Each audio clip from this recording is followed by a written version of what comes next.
আয়েশা রাদিয়াল্লাহু তাআলা আনহা বলেন, কুলতু, আমি বললাম, ইয়া রাসূলুল্লাহ, ইন আলিমতু আইয়ু লাইলাতিন লাইলাতুল কদরে মা কুলু ফিহা। আয়েশা রাদিয়াল্লাহু তাআলা আনহা বলেন, আমি বললাম, হে আল্লাহর রাসূল, আমি যদি বুঝতে পারি লাইলাতুল কদর কোনটি, আমি যদি লাইলাতুল কদর জানতে পারি, তাহলে আমি সেখানে কি বলবো? মা কুলু ফিহা, সেখানে আমি কি বলবো? তখন রাসূল সাল্লাল্লাহু আলাইহি সাল্লাম বললেন, কুলি, তুমি বলো, আল্লাহুম্মা ইন্নাকা আফুবুন তুহিব্বুল আফওয়া, হে আল্লাহ, তুমি ক্ষমাশীল, ক্ষমাকে ভালোবাসো, আমাকে ক্ষমা করো। তুমি বলবা, আল্লাহুম্মা ইন্নাকা আফুবুন তুহিব্বুল আফওয়া ফাফু আন্নি, হে আল্লাহ, তুমি ক্ষমাশীল, ক্ষমাকে ভালোবাসো, আমাকে ক্ষমা করো, এইটা বলবা। এই কথা, এই দোয়া রাসূল সাল্লাল্লাহু আলাইহি সাল্লাম আয়েশা রাদিয়াল্লাহু তাআলা আনহাকে শিখিয়ে দিলেন। অবগত হচ্ছিলাম লাইলাতুল কদরের করণীয় এবং লাইলাতুল কদরের প্রস্তুতি। আবু হুরায়রা রাদিয়াল্লাহু তাআলা আনহু বলেন, রাসূল সাল্লাল্লাহু আলাইহি ওয়াসাল্লাম বলেছেন, মান কামা লাইলাতুল কদরে ঈমানান ওয়া ইহতিসাবান গফিরা লাহু মা তাকাদ্দামা মিন জামবিহি। যে ব্যক্তি লাইলাতুল কদরে সারা রাতভর ইবাদত করলো, তার অতীতের সব পাপ ক্ষমা করা হলো। ঈমান সহকারে নেকির আশায় সে যদি লাইলাতুল কদর জেগে ইবাদত করে, তাহলে তার অতীতের পাপ ক্ষমা করা হবে বলে রাসূল সাল্লাল্লাহু আলাইহি সাল্লাম ঘোষণা দিয়েছেন। হাদিস বুখারী মুসলিম। আবু হুরায়রা রাদিয়াল্লাহু তাআলা আনহু বলেন, রাসূল সাল্লাল্লাহু আলাইহি ওয়াসাল্লাম বলেছেন, এদা জাআকুম রমাজান, যখন তোমাদের কাছে রমজান চলে আসে, শাহরুন মুবারাকুন, তা হচ্ছে মঙ্গলময় মাস, তা হচ্ছে বরকতময় মাস, ফিহে লাইলাতুন খায়রুম মিন আলফি শাহর, তাতে একটি রাত রয়েছে যা হাজার মাসের চেয়ে উত্তম। রমজান মাস তোমাদের কাছে এসেছে, আসে। রমজান মাস মঙ্গলময় বরকতময় মাস, তাতে একটি রাত রয়েছে যা হাজার মাসের চেয়ে উত্তম। মান হরেমাল খায়রা কুল্লাহু, যাকে সে রাত হতে বঞ্চিত রাখা হলো, তাকে সব কল্যাণ থেকে বঞ্চিত রাখা হলো। ওয়াফি রিওয়ায়াতিন ফিহা লাইলাতুন, তাতে একটি রাত রয়েছে। ফামান হরেমা খায়রাহা ফা হরেমা কুল্লা খায়রাহু, সেই রাত থেকে যাকে বঞ্চিত করা হলো, তাকে সব কল্যাণ থেকে বঞ্চিত করা হলো। লা ইউহরামু খায়রাহা ইল্লা কুল্লু মাহরুমিন, প্রত্যেক কল্যাণ হতে বঞ্চিত মানুষকেই সেই দিন বঞ্চিত রাখা হয়। প্রত্যেক দয়া রহমত হতে বঞ্চিত মানুষকেই সেই দিন বঞ্চিত রাখা হয়। প্রত্যেক দয়া কল্যাণ হতে বঞ্চিত মানুষকেই সে রাতে বঞ্চিত করা হয়। এ কথা মুহাম্মদ সাল্লাল্লাহু আলাইহি সাল্লাম বলেন। হাদিস সহিহ তিরমিজি, আবু দাউদ। সম্মানিত দিনী ভাই বোন, লাইলাতুল কদর, লাইলাতুল কদর একটি অতীব গুরুত্বপূর্ণ মাস, যা আমাদের জন্য ভেবে কিছু আমল করা উচিত। আল্লাহ আমাদের তৌফিক দান করুক আমলের। আল্লাহুম্মা আমিন। আল্লাহুম্মা সাল্লি আলাইহি। আল্লাহ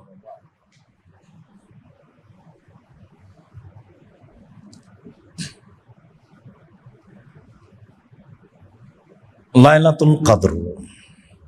আব্দুল্লাহ ইবনে আব্বাস রাদিয়াল্লাহু তাআলা আনহু বলেন, রাসূল সাল্লাল্লাহু আলাইহি সাল্লাম বলেছেন লাইলাতুল কদর সম্পর্কে, লাইলাতুন সামাহাতুন, লাইলাতুন সামাহাতুন বালজা লা বারিদাতুন ওয়ালা হাররা। লাইলাতুল কদর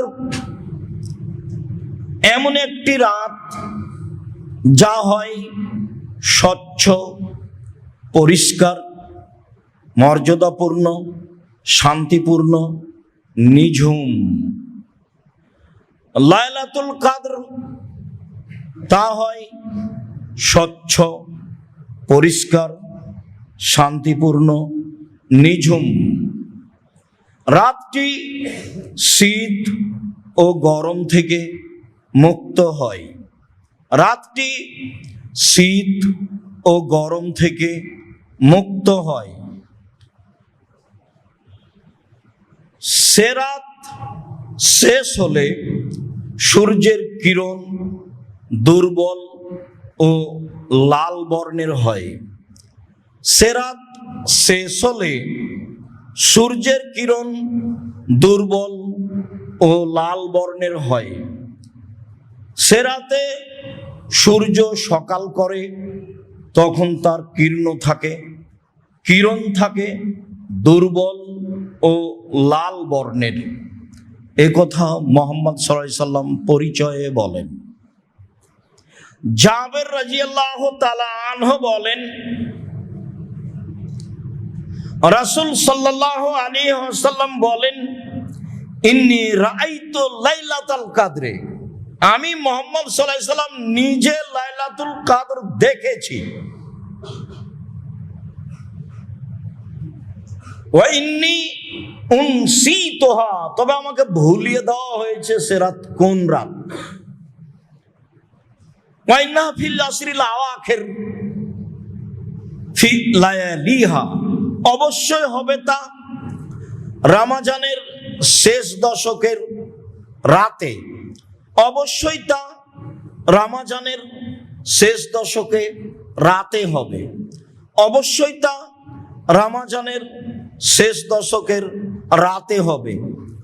লাইলাতুন তালকাতুন বালজা লা বারিদাতুন ওয়ালা হাররা, রাত হবে স্বচ্ছ, পরিষ্কার, মর্যাদাপূর্ণ, শান্তিপূর্ণ, নিঝুম।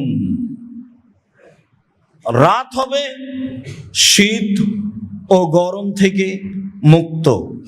রাত হবে শীত ও গরম থেকে মুক্ত। তিনি বলেন, কান্না ফিহা কামারান, তা রাত এত উজ্জ্বল হবে মনে হবে যেন চন্দ্র হাসছে। রাত এত উজ্জ্বল হবে মনে হবে যেন চন্দ্র হাসছে।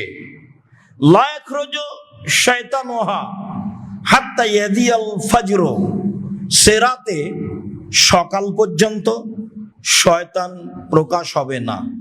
সে রাতে সকাল পর্যন্ত শয়তান প্রকাশ হবে না। অনেক বর্ণনায় এসেছে আমারাতোহা, সে রাতের পরিচয়। তাতলু শামস,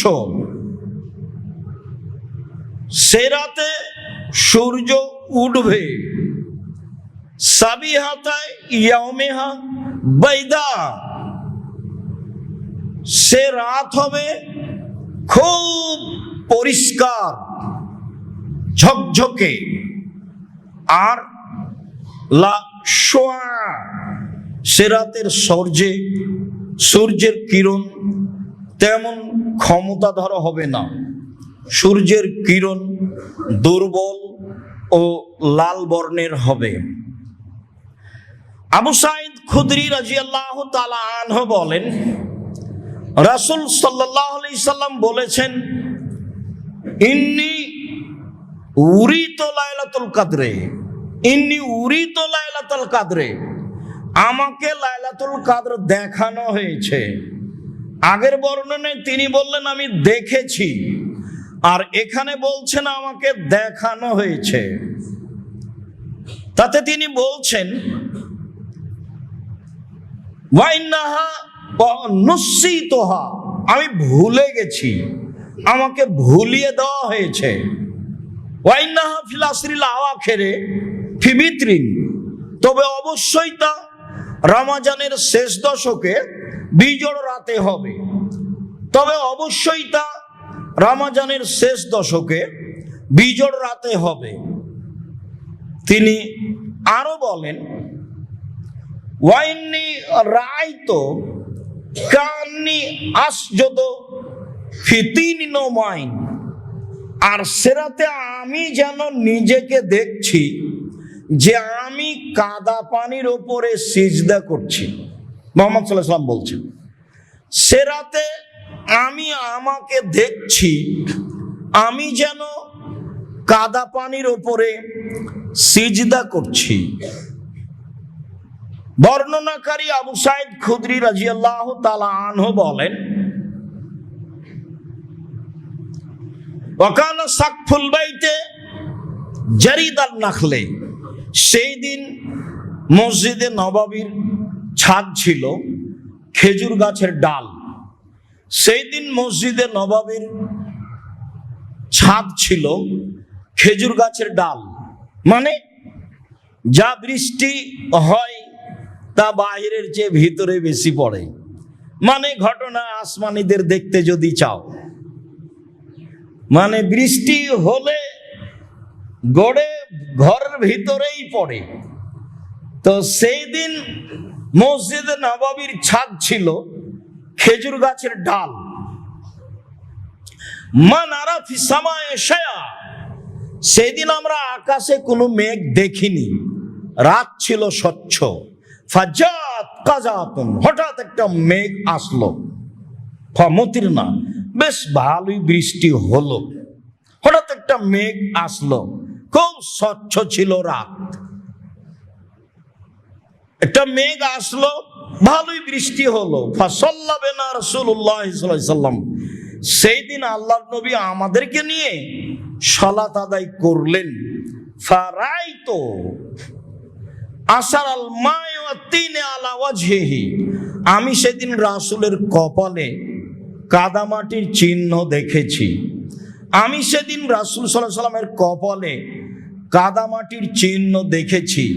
ফি সুবহে 21, তা ছিল 21 রাতের সকালে, তা ছিল 21শে রমজানের সকালে, তা ছিল 21শে রমজানের সকালে। আজকে আমরা রাতটি বারবার ভাবছিলাম, কিন্তু সকাল তা মনে হয়নি। 6:30 7টায় যখন দেখলাম, তখন সূর্য দেখা যায় না। আল্লাহ ভালো জানেন, হয় এ কথাই ঠিক। আমরা নেকির আশায় রাত জাগবো, ইবাদত করব, এটা আমাদের কর্তব্য। আমাদের কর্তব্য করে যাই, আর বলতে চেষ্টা করি অন্য দোয়া সহ আয়েশা রাদিয়াল্লাহু তাআলা আনহার বলা দোয়া। বলছিলাম লাইলাতুল কদর, লাইলাতুল কদর একটি গুরুত্বপূর্ণ রাত, যার চিহ্ন রাসূল সাল্লাল্লাহু আলাইহি ওয়াসাল্লাম বলেছেন, যার প্রস্তুতি নিতে রাসূল সাল্লাল্লাহু আলাইহি ওয়াসাল্লাম বলেছেন, নিজেও প্রস্তুতি নিয়েছেন। আজকের খুতবার শেষের অংশ। আব্দুল্লাহ ইবনে উমর রাদিয়াল্লাহু তাআলা আনহু বলেন, ফারাজা রাসূলুল্লাহ সাল্লাল্লাহু আলাইহি সাল্লাম যাকাতাল ফিতরে সান মিন তামরিন আও সান মিন শাইরিন, আল্লাহর নবী যাকাতুল ফিতর ফরজ করেছেন 1 সা খেজুর অথবা 1 সা জব আলাল আবদে অল হুররে, দাস দাসী ও স্বাধীন মানুষের উপরে, অযাকারে ওয়াল উনসা মহিলা ও পুরুষের উপরে, অসাগিরে ওয়াল কাবিরে ছোট বড়র উপরে, মিনাল মুসলিমিনা সকল মুসলমানের পক্ষ হতে। বুখারী মুসলিম। অন্য এক বর্ণনায় এসেছে আলা কুল্লি নাফসিন মিনাল মুসলিমিনা, প্রত্যেক মুসলমানের আত্মার উপরে। এই জন্যই বিদ্বানগণ বলেছেন ঈদুল ফিতরের রাতে কোনো ছেলে মেয়ে জন্ম নিলেও তার ফিতরা দিতে হবে। যদিও ফিতরার লক্ষ্য উদ্দেশ্য তাকে ভুল ত্রুটি থেকে মুক্তি করা, কিন্তু বিবরণে বোঝা যায় একাধিক সহিহ হাদিসের মাধ্যমে মুসলিম গ্রন্থে এসেছে প্রত্যেক আত্মাকেই যাকাতুল ফিতর দিতে হবে। মহিলা পুরুষ, ধনী গরিব, দাস দাসী, স্বাধীন পুরুষ নারী, মানুষ, ফকির ভিক্ষুক, ফকির মিসকিন, ধনী গরিব, পুরুষ নারী, সবাকেই যাকাতুল ফিতরা দিতে হবে, দিতে বাধ্য। তিনি বলেন ওয়ামারা বিহা আন তুআদ্দা কাবলা খুরুজিন নাস ইলা সালাহ, ঈদের মাঠে যাওয়ার পূর্বে তা বের করতে হবে। ঈদের মাঠে যাওয়ার পূর্বে তা বের করতে হবে। 15 দিন আগে বের করার কোনো প্রশ্নই আসে না। 27শে রমজানে, 25শে রমজানে ফিতরা বের করার কোনো প্রশ্নই আসে না। অবশ্যই সুন্নাত যা আগে থেকে করে আসছিলেন ঈদের দিন সকালে। নিতান্তই সাহাবী থেকে প্রমাণিত হয় যে একদিন বা 2 দিন আগে 29 বা 30শে রমজান করা যায়। এটাই সুন্নাত যে ঈদের মাঠে যাওয়ার পূর্বেই তা বের করতে হবে। আব্দুল্লাহ ইবনে আব্বাস রাদিয়াল্লাহু তাআলা আনহু বলেন রাসূল সাল্লাল্লাহু আলাইহি সাল্লাম ফারাজা যাকাতাল ফিতরে, যাকাতুল ফিতর ফরজ করেছেন। যাকাতুল ফিতর তিনি ফরজ করেছেন সকল মুসলিম নারী পুরুষের উপরে। তুমাতাল্লি অতহরাতান লিসাইম মিনাল লাগবে ওয়া রাফাসে অতমাতাল্লিল মাসাকিন, অবশ্যই তা মুসলিম পুরুষ নারীকে তার অহেতুক কথা ও মন্দ কাজকর্ম থেকে পবিত্র করার লক্ষ্যে। সে থেকেছে অপছন্দ কথা ও কর্ম বলে ফেলেছে, তাকে পবিত্র করার জন্যই ফিতরা ফরজ করা হয়েছে। অতমাতাল্লিল মাসাকিন, আর অবশ্যই তা ফকির মিসকিনের খাদ্য হিসাবে ফরজ করা হয়েছে। মর্মে সবাই বলতে চেয়েছে, প্রায় অধিকাংশই বলতে চেয়েছে যে ফিতরা শুধু ফকির মিসকিনকে দিতে হবে। ভারত, বাংলাদেশ, পাকিস্তানের আলেম ওলামা মনে করেন যে ফিতরা যাকাতের মতোই ফকির মিসকিন, বেসরকারি কওমি মাদ্রাসা ফি সাবিলিল্লাহ হিসাবে দিতে হবে। তবে হাদিসে ফকির মিসকিনের কথাই উল্লেখ রয়েছে, আর সেটাই উত্তম হবে। জরুরি কথা, আবু সাঈদ খুদরি রাদিয়াল্লাহু তাআলা আনহু বলেন কুন্না নুতি যাকাতাল ফিতরে সান মিন তামিন ফি জামানিন নবী সাল্লাল্লাহু আলাইহি সাল্লাম, রাসূলের যুগে আমরা 100 খাদ্য ফিতরা দিতাম। আও সান মিন তামরিন, রাসূলের যুগে আমরা 100 খেজুর ফিতরা দিতাম। আও সান মিন শাইরিন, রাসূলের যুগে আমরা 100 জব ফিতরা দিতাম। ও সান মিন জাবিবিন, 100 শুখা আঙ্গুর, কিশমিশ ফেতরা দিতাম। অসান মিন আকেতিন, রাসূলের যুগে আমরা 100 পনির ফেতরা দিতাম। হাদিস সহিহ। লম্বা বিবরণে বোঝা যায় মানুষ যা খাদ্য খায় সেটাই ফেতরা দিবে, এটাই উত্তম হবে। চলন্ত যেটা ভালো সেটাই ভালো হবে। এরপরে তিনি বলছেন ফাম্মা আনা ফালা আযালু কুনতু উখরিজুহু কামা কুনতু উখরিজুহু ফি জামানিন নবী সাল্লাল্লাহু আলাইহি সাল্লাম, আমি সর্বদা 100 বের করব রাসূলের যুগে যা করেছি। আবার বলছেন লা আখরুজু আবাদান ইল্লা সাম, আমি 100 ছাড়া ফেতরা বের করব না। আমি সর্বদা রাসূলের যুগে যেভাবে 100 ফেতরা দিতাম সেই 100ই ফেতরা দিব। আমি সর্বদা 100ই ফেতরা দিব। কালা রাজুলুন মিনাল কওমি, জনগণের মধ্য হতে একজন দাঁড়িয়ে বলল আমুদ্দাইনে মিন কামহিন, কেন অর্ধসা গম দিলে হবে না? 1.25 কেজি গম দিলে হবে না কেন? অর্ধসা 2 মুদ অর্ধসা গম দিলে হবে না? কালা লা, তিনি বললেন না, হবে না। তিলকা ফেল মুআবিয়া, তা হচ্ছে মুআবিয়ার কর্ম।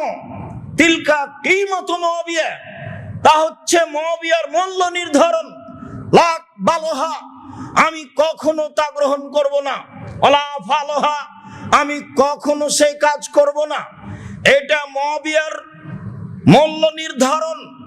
মুআবিয়ার মূল্য নির্ধারণ আমি কখনো গ্রহণ করব না, কখনো নয়, কোশ্চিন কালেও নয়। ঘটনা কি?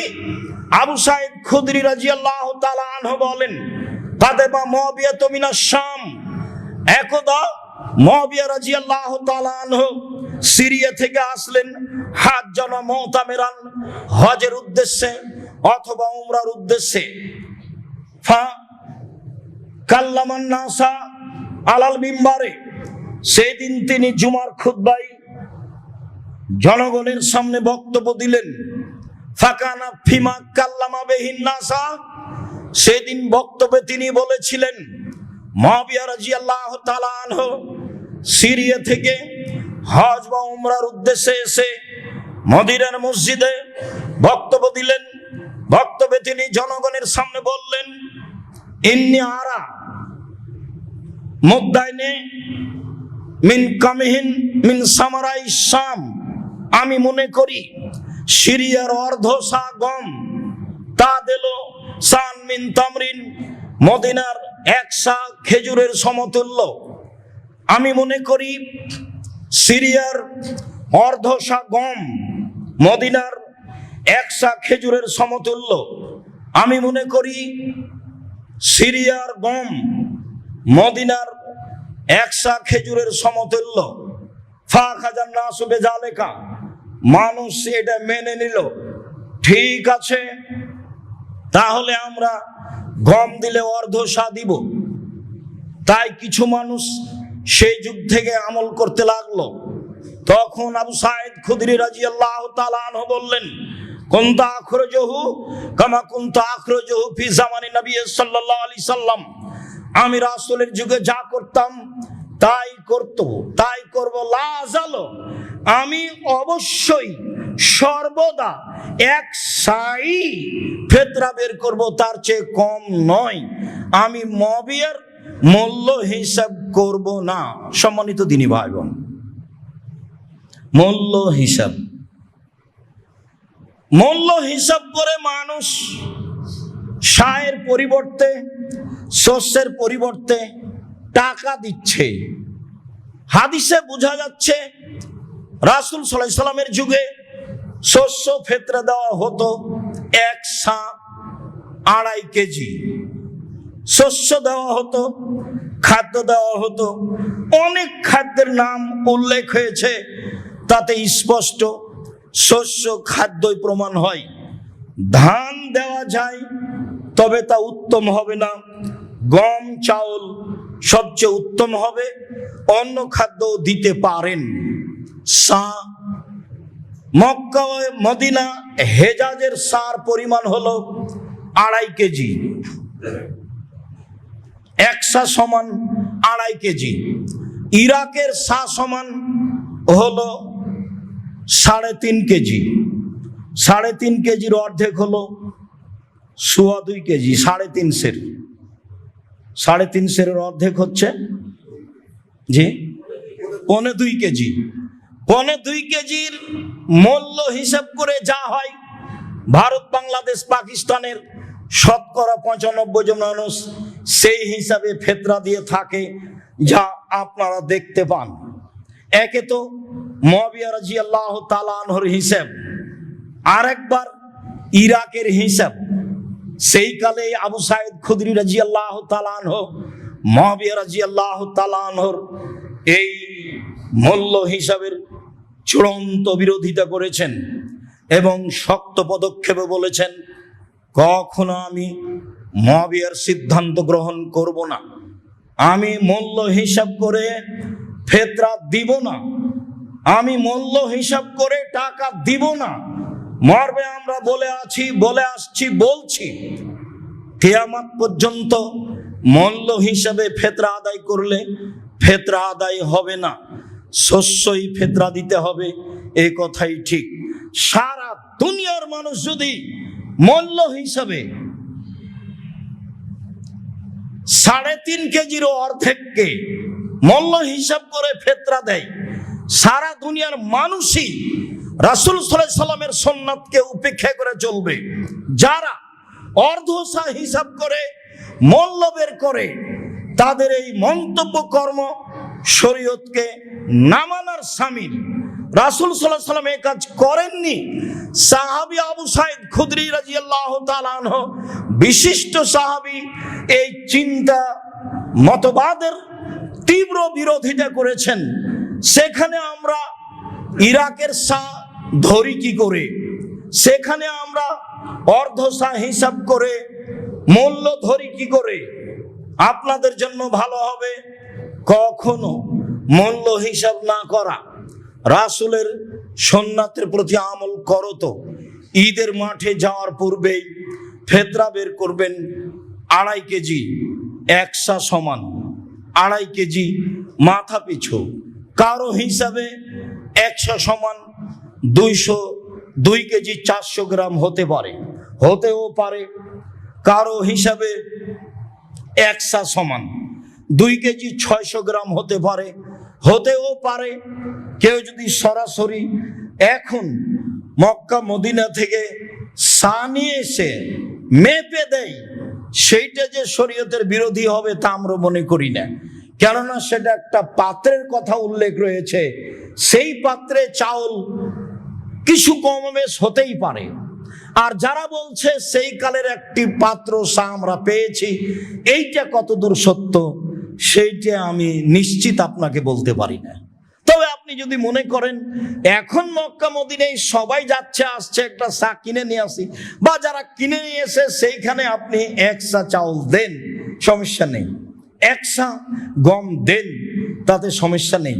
যদি আমরা মূল্য হিসাব করি খেজুরের, তাহলে এইবার যারা মূল্য হিসেবে ফেতরা দিচ্ছেন তাদের একটু বলে রাখি, একটু কথাটা উল্টে ধরেন না।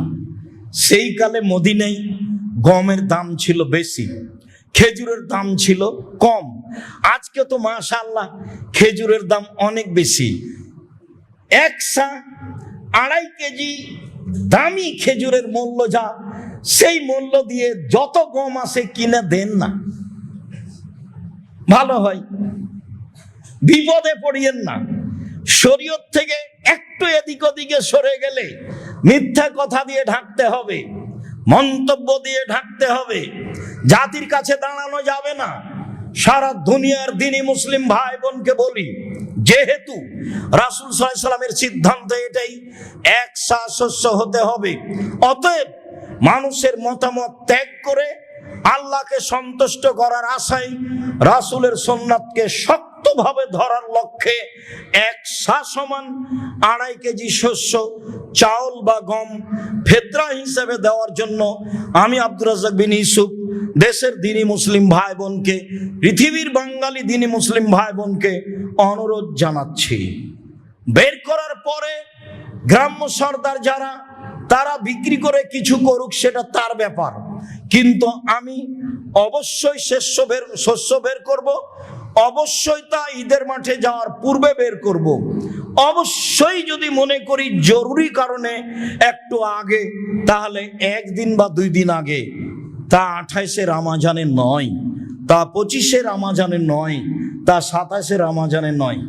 এটা তো যাকাত, এটা হচ্ছে শরীরের সিয়ামের পবিত্রতার জন্য। তা আপনার এখনো তো 15 দিন সিয়াম বাকি আছে, তা আপনি আগেই ফিতরা দিয়ে দিলেন, তো কি পবিত্র করবেন আপনি? ধর্ম পাগল হয়ে গেল নাকি? ধর্ম পাগল নয়, ধর্ম একজনের কথা দিয়ে চলে, যার নাম মুহাম্মদ সাল্লাল্লাহু আলাইহি সাল্লাম। সম্মানিত দিনী ভাই বোন, ফিতরার বিষয়টি ভালোভাবে দেখার জন্য আমি আন্তরিকভাবে অনুরোধ জানাচ্ছি। আব্দুর রাজ্জাক সাহেব, কেউ যদি ফিতরা না নেয় কি করব? কেউ যদি না নেয় ফেলে দিন। ফেলে দিবেন কেন? গরিব মিসকিন আছে না, হয় জামিয়া সালাফে পাঠিয়ে দিন। একটা পথ বললাম আপনাকে, যে সেই কথা ভান করে রাসূলের সুন্নাতকে উপেক্ষা করা যাবে না, এইটা আপনাকে আমি আন্তরিকভাবে মনে রাখার জন্য অনুরোধ জানাচ্ছি। অবশ্যই ইতিকাফ কোনো জরুরি বিষয় নয়। অবশ্যই মহল্লার একজনকে না একজনকে ইতিকাফে থাকতে হবে, নইলে গ্রামবাসী ক্ষতিগ্রস্ত হবে। কথাটা একেবারেই মিথ্যে, ডাহা মিথ্যে কথা ধর্মে জনগণ ছড়াচ্ছে। ইতিকাফ জরুরি নয়, ইতিকাফ ফরজ নয়, ইতিকাফ ওয়াজিব নয়। ইতিকাফ অবস্থায় জানাজায় যেতে পাবে না, ইতিকাফ অবস্থায় অসুস্থ মানুষকে দেখতে যেতে পাবে না, ইতিকাফ অবস্থায় পারিবারিক বিষয়টি ঘটাতে পাবে না, ইতিকাফ অবস্থায় জরুরি প্রয়োজন পেশাব পায়খানা ছাড়া বাইরে যাওয়া যাবে না, ইতিকাফ জুমা মসজিদ ছাড়া চলে না, ইতিকাফ সিয়াম ছাড়া চলে না, ইতিকাফ 10 দিনের কমে চলে না, 5 দিন 3 দিন ইতিকাফ চলে মর্মে কথাটি শোনা গেলে ভুল হয়ে আছে। উমর রাদিয়াল্লাহু তাআলা আনহু ইতিকাফ করেছিলেন একদিন কাবা ঘরে, তা ছিল মানত। মানত পেশ করে বিধানের পরিবর্তন ঘটানো যায় না, অতএব মক্তবে ইতিকাফ চলবে না। মহিলারাও বাড়িতে ইতিকাফ করতে পারে না, জুমা মসজিদ ছাড়া ইতিকাফ হয় না। লাইলাতুল কদর ধরার জন্য প্রাণপণে জীবন বাজি রেখে চেষ্টা চালিয়ে যেতে হবে। শেষের 10 রাত ভালোভাবে ইবাদত করার চেষ্টা করতে হবে। লম্বা সময় ধরে 8 রাকাত সালাত আদায় করতে হবে। আয়েশা রাদিয়াল্লাহু তাআলা আনহা বলেন, লা তাসালান তুলহিন্না ওয়া হুসনিহিন্না। আল্লাহর নবী 8 রাকাত তারাবি পড়লেন। জিজ্ঞাসা করো না তুমি তা ছিল কত লম্বা, তা ছিল কত সুন্দর। জিজ্ঞাসা করো না তুমি তা ছিল কত লম্বা, তা ছিল কত সুন্দর। জিজ্ঞাসা করো না তুমি তা ছিল কত লম্বা, তা ছিল কত সুন্দর। নিজের শক্তি সামর্থ্য অনুযায়ী লম্বা সময় ধরে দাঁড়িয়ে থেকে, লম্বা সময় ধরে রুকুতে থেকে, লম্বা সময় ধরে সিজদায় থেকে 4 রাকাত পড়তে হবে।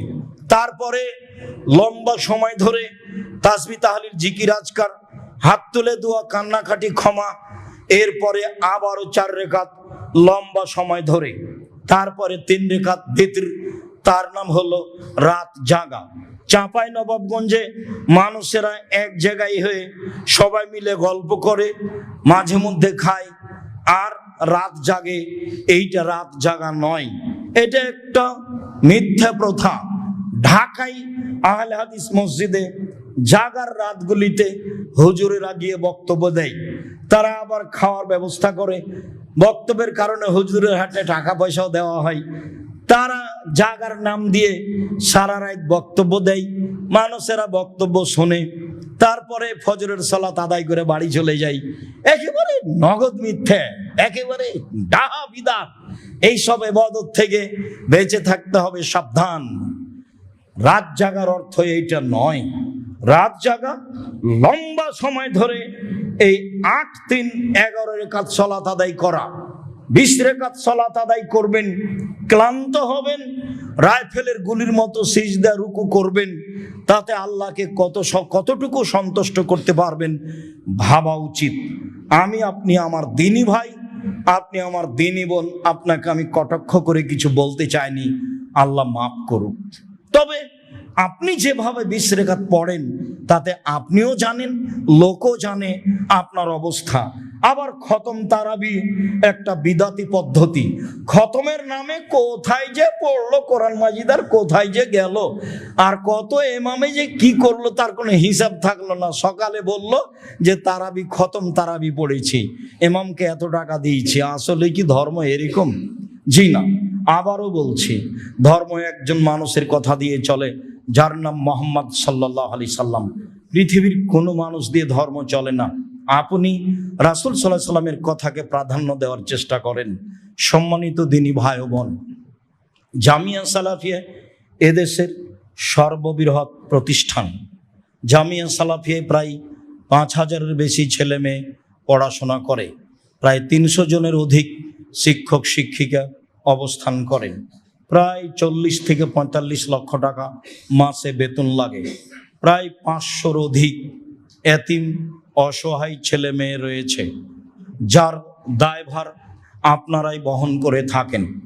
জামিয়া সালাফের একটি বড় শাখা মক্তব, বাংলাদেশে 700-এর বেশি মক্তব চলছে। 700-র বেশি মক্তব চলছে।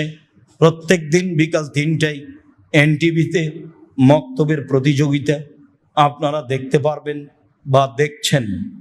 জামিয়া সালাফের অধীনে অনলাইন আল ইতিসাম টিভি রয়েছে, যাতে আপনারা বিষয়ভিত্তিক বক্তব্য, প্রশ্নের উত্তর অবগত হচ্ছেন। জামিয়া সালাফে আল ইতিসাম পত্রিকা রয়েছে, যাতে আপনারা গুরুত্বপূর্ণ প্রশ্নের উত্তর এবং বিষয়ভিত্তিক আলোচনা শুনছেন। জামিয়া সালাফিয়াতে আপনাদের দিন ধর্মের জন্য সার্বিক ব্যবস্থা রয়েছে। আরও একটার পর একটা পদক্ষেপ নেওয়ার জন্য চেষ্টা চালিয়ে যাচ্ছি। জামিয়া সালাফের পক্ষ থেকে রয়েছে কর্জে হাসানার ব্যবস্থা। জামিয়া সালাফের পক্ষ থেকে নেবরাস ইন্টারন্যাশনাল স্কুল রয়েছে। বাংলাদেশে আরও প্রতিষ্ঠান গড়ব বলে সিদ্ধান্ত নেওয়া হয়েছে। আমি আপনাদেরকে সব কিছুর শেষে এসে বলছি, অবশ্যই একটু মন খুলে জামিয়া সালাফের জন্য দোয়া করবেন। আল্লাহ, তুমি জামিয়া সালাফিকে কবুল করো। এইটুকু আমার আপনার উপরে দাবি, এইটুকু আপনি ভুলে যায়েন না। আমিও বলতে ভুল করি না, চেষ্টা করি। আপনি আমার দিনী ভাই বোন হিসাবে আপনাকেও এইটুকু বলার জন্য আন্তরিকভাবে অনুরোধ জানাচ্ছি। জামিয়া সালাফিয়া যেহেতু শিরক মুক্ত প্রতিষ্ঠান, বিদাত মুক্ত প্রতিষ্ঠান, দল মুক্ত প্রতিষ্ঠান, সংগঠন মুক্ত প্রতিষ্ঠান, হিংসা মুক্ত প্রতিষ্ঠান, একেবারে নিঃস্বার্থপর, আল্লাহকে সন্তুষ্ট করার জন্য প্রতিষ্ঠান। এই প্রতিষ্ঠানে আপনি 10 টাকা দিলেও ভালো ফলাফল ভোগ করবেন ইনশাআল্লাহ। মর্মে আমি বলেছি, পতিতালয়ের মহিলা যদি কুকুরকে পানি পান করে জান্নাত পেতে পারে, তাহলে জামিয়া সালাফের মতো শিরক বেদাত দলমুক্ত প্রতিষ্ঠানে আল্লাহকে সন্তুষ্ট করার আশায় 10 টাকা দান করলে আপনি জান্নাত পাবেন ইনশাআল্লাহ। মর্মে দৃঢ়তা সহকারে আপনাকে আমি জানাচ্ছি, আপনি আল্লাহকে সন্তুষ্ট করার আশায় আপনার অর্থ সম্পদকে নিরাপদে রাখার উদ্দেশ্যে, জমি জায়গা ছেলে মেয়েকে বিপদমুক্ত রাখার উদ্দেশ্যে, বাপ মায়ের পাপ কবরের শাস্তি বন্ধ হয়ে যাওয়ার উদ্দেশ্যে, আল্লাহকে সন্তুষ্ট করার আশায় দানের হাত প্রশস্ত করবেন। যার বিবরণ একাধিক সময়ে বলেছি, সেগুলো দেখে আমল করার জন্য চেষ্টা করবেন। আল্লাহ, আমাদের যারা মারা গেছে তুমি তাদের কবরের শাস্তি মাফ করো। আমরা যারা অসুস্থ তুমি তাদের আরোগ্য দান করো। আমরা যারা বেঁচে আছি তুমি তাদেরকে তোমার রাসূলের পদ্ধতি অনুযায়ী চলার তৌফিক দান করো। রমজান শেষ হতে যাচ্ছে, যথাযথভাবে মূল্যায়ন করার তৌফিক দান করো।